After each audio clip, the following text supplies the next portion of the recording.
Hai guys, kembali lagi bersama Mimi di channel Ankun. Fans memburu roh terkutuk silakan merapat. Karena di video kali ini kita akan membahas lanjutan cerita Jujutsu Kaisen. Setelah Kenjaku yang secara mengejutkan membunuh rekannya Mahito dan merubahnya menjadi bola hitam di hadapan Itadori. Lebih tepatnya, kita akan mereview manga Jujutsu Kaisen chapter 134 yang bersumber dari website Jujutsu Kaisen atau forum Reddit.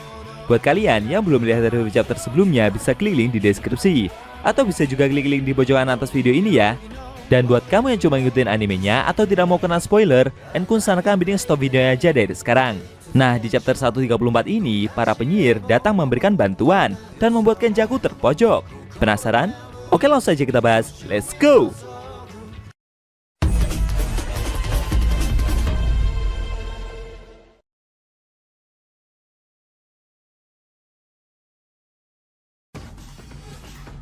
Judul chapter 134 kali ini adalah Insiden Shibuya, bagian ke-51. Di awal scene, kita diperlihatkan Kenjaku yang masih berhadapan dengan Itadori. Sambil memegang tubuh Mahito yang dia rubah menjadi bola, penyihir jahat itu menjelaskan soal teknik dari Kyoku no Ban. Itu adalah salah satu misteri dari teknik yang sama seperti Domain Expansion, manipulasi arwah terkutuk. Kyoku no Ban Uzumaki itu adalah teknik untuk memakai kutukan yang telah diserap dan menggabungkannya menjadi satu energi kutukan dengan kepadatan yang sangat tinggi, lalu memakainya untuk menyerang musuh. Kemudian Kenjaku tertawa. Yuji yang melihat sikap tersebut jadi bingung. Villain itu meminta maaf karena telah terbawa suasana. Dia kembali menjelaskan kalau intinya adalah walaupun teknik itu sangat kuat, namun teknik tersebut akan kehilangan keunggulan dalam memiliki berbagai teknik yang bisa dia punya. Awalnya Kenjaku sendiri tidak begitu memperhatikannya. Dia mengira jika itu hanyalah cara untuk mendaur ulang kutukan tingkat terendah. Melihat lawannya ini yang terus mengoceh banyak hal, membuat Yuji berpikir kalau lebih baik membiarkannya seperti itu saja dulu. Kenjaku melanjutkan ceritanya. Perkiraannya yang di awal itu ternyata salah, karena ini sebenarnya akan terlihat saat dia memakai Uzumaki pada kutukan tingkat 1 atau lebih tinggi, yang artinya pengambilan teknik. Benar saja, kemudian Kenjaku langsung menelan bola tersebut. Sambil memandang ke atas, dia bertanya, apakah perbuatan itu tidak akan membuatnya sadar akan keberadaan mereka semua? Ternyata dari atas ada Nishimiya yang menaiki sapu terbangnya dan membawa sebuah obor. Tidak jauh dari sana, Noritoshi yang melihat sinyal tersebut segera mengambil kuda-kuda untuk bersiap menyerang. Dia pun menembakkan anak panahnya, tapi dengan sigap penyihir jahat itu mampu menghindari serangan tersebut. Lalu dari sisi sebelah ada Mai yang segera melancarkan tembakannya untuk menyerang villain itu pula. Akan tetapi menggunakan teknik transfigurasinya yang baru dia serap, Kenjaku segera melindungi diri. Dia berkomentar jika harusnya lawannya itu lebih sering memakai senjata konvensional saja. Dari belakang penjahat tersebut ada Miwa yang mengambil kuda-kuda juga untuk bersiap menyerang.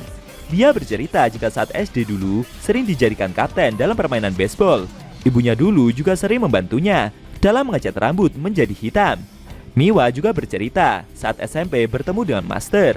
Walau dia tidak pernah memegang pedang kayu atau bambu, apalagi pedang asli, dia telah memutuskan untuk menjadi penyihir Jujutsu. Dia akan mengayunkan pedangnya sekuat tenaga untuk mengurangi beban ibunya tersebut yang harus mengayunkan pedangnya sendiri. Dan karena Miwa tidak mau mati, kemudian menggunakan teknik Shinkage Ryu, gadis itu menghunuskan pedangnya dan menyerang Kenjaku. Namun secara mengejutkan, penyihir jahat itu malah menahan serangan tersebut dan menghancurkan pedang itu secara langsung. Lalu Kenjaku ganti menyerang balik dengan mengeluarkan tekniknya bernama Kyoku no Ban Uzumaki. Secara mengejutkan, muncul bola padat raksasa dari belakang dan menyerang gadis itu dengan sangat telak. Ledakan besar pun tercipta. Namun Kenjaku yang melihat hal itu tidak menyangka jika serangannya barusan akan dapat ditahan dengan jurus bayangan baru milik seseorang. Ternyata itu adalah usaha dari Kusakabe dalam menahan serangan yang villain itu lancarkan. Nishimiya yang juga turun untuk mencoba menolong rekannya tersebut mengomeli gurunya Utahime. Kenapa dia juga harus muncul untuk membantu mereka? Di sisi lain, Panda dan Noritoshi menghampiri Yuji yang sudah terluka itu. Dia juga bertanya kepada rekan penyihirnya tersebut, apakah orang yang mereka hadapi inilah yang membawa penjara sihir yang sebelumnya mengurung Gojo Satoru? Noritoshi merasa begitu, Tapi di sisi lain, dia juga tidak yakin kenapa musuh mereka ini membawa-bawa musuh publik nomor 1 seperti itu. Siswa tersebut bertanya balik kepada Panda, siapa sebenarnya orang tersebut. Panda memberitahu jika dia adalah Suguru Geto dari luar. Tapi dia sendiri juga tidak tahu siapa Dalang yang sebenarnya mengendalikan tubuh itu dari dalam. Tidak lama kemudian, terdengar suara degupan jantung seseorang yang begitu keras. Ternyata itu adalah Choso yang juga datang ke lokasi tersebut. Kenjaku menyapa rekannya itu, sedangkan Yuji yang melihat lawannya tersebut kembali cukup kaget. Sambil emosi, Choso bercerita jika dia mempunyai 3 orang tua. Ibunya adalah kutukan yang melahirkannya, dan yang tercampur ke dalam darah mereka adalah orang yang penuh dendam, serta telah mempermainkan ibu mereka pula. Kenjaku yang tersenyum itu merasa jika sepertinya rekannya tersebut sadar akan apa yang dia rencanakan. Choso makin emosi. Dia meminta Kenjaku untuk berhenti dan kemudian meneriakinya dengan sebutan kamu Noritoshi. Mendengar hal itu membuat para penyihir yang lain pada terkejut. Sedangkan Noritoshi sendiri yang berada di belakang Yuji dan Pada salah sangka dan mengira jika dialah yang sebenarnya mereka maksud. Nishimiya bertanya kepada Utahime Sensei apa yang sebenarnya sedang terjadi. Gurunya tersebut menjelaskan kalau itu adalah noda dalam keluarga kamu, yaitu penyihir jahat di seluruh dunia. Jika itu memang benar dia, maka orang yang ada di dalam tubuh Geto pasti berusia lebih dari 150 tahun. Dalam hatinya sendiri, Kusakabe merasa jika dilihat dari kejadian insiden yang terjadi ini, mulai dari munculnya teknik perisai yang gila, adanya alat kutukan yang gila, dan teknik merasuki untuk berganti tubuh adalah dalang dibalik semua ini, menurutnya akan sangat masuk akal kalau Kamo Noritoshi adalah dalang dari semua insiden yang terjadi.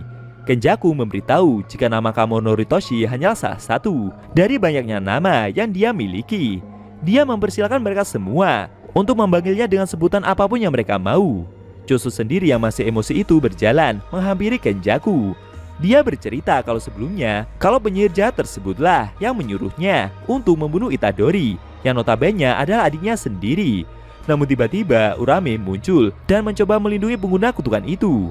Dia juga menyuruh manusia kutukan tersebut untuk tidak ikut campur dalam urusan mereka lagi. Melihat sikap seperti itu membuat Choso sendiri makin emosi, karena menurutnya dialah yang paling tua di sini. Tidak disangka ya guys, Choso muncul dan ingin balas dendam atas perbuatan yang Kenjaku rencanakan. Apakah manusia kutukan itu akan dapat mengalahkan penyihir jahat tersebut? Atau justru akan muncul kejutan lain? Sayangnya scene cerita manga Jujutsu Kaisen chapter 134 telah berakhir.